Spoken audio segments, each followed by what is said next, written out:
Okay, this is Reflective Practitioner Video Journal number 2 for week 4.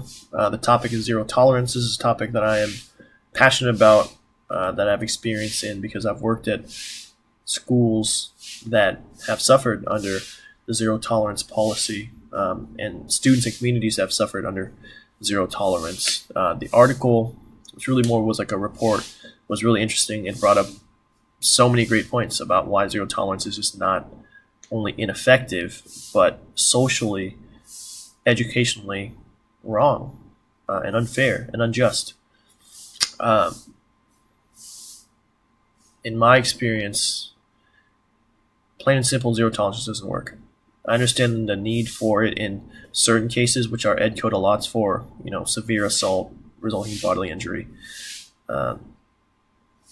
guns or weapons of any kind, explosives, and significant amounts of narcotics. Under those severe and highly dangerous situations, I can understand the need for zero tolerance in a controlled environment, such as a school, where you have vulnerable demographics and audiences and students. But that notwithstanding, the legacy of zero tolerance is disproportionate effects on minorities and students of low income who have already likely experienced a lot of traumatic situations, and getting kicked out of school for 5 to 10 days to forever is not going to help them, their families, their communities, or society at large. I mean, there's just so many things that were wrong with zero tolerance that is now finally starting to be amended and compensated for with the social movements towards a greater and broader understanding about how kids learn, about how behavior is formed, about how we as adults and the stewards of these children's education, but more importantly their lives, are supposed to respond to these behaviors and these situations. Criminalizing student behavior does nothing other than give the authority figure and maybe the public a sense of a moral high ground. But at the end of the day, these are kids. Schools are not prisons. Schools should not be pipelines to prisons.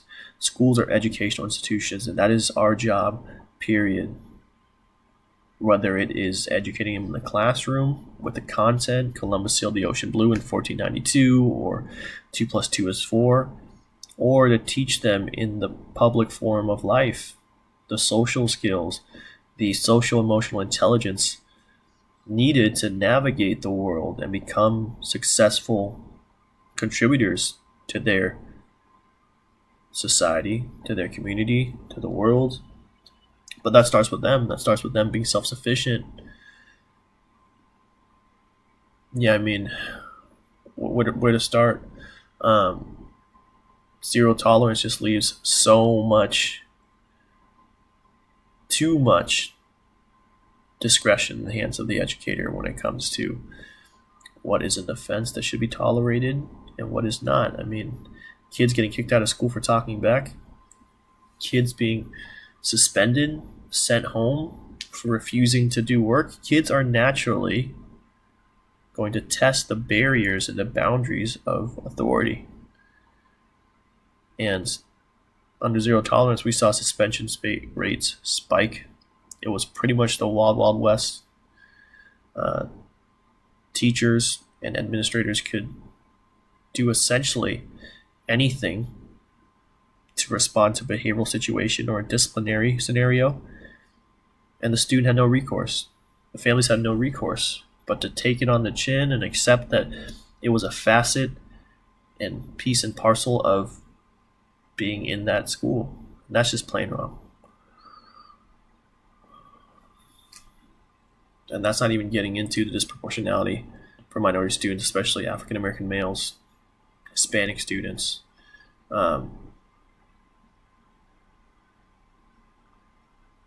Notwithstanding even the outcomes, that suspensions and expulsions and a policy that allows for those heavy-handed exclusionary practices, yields.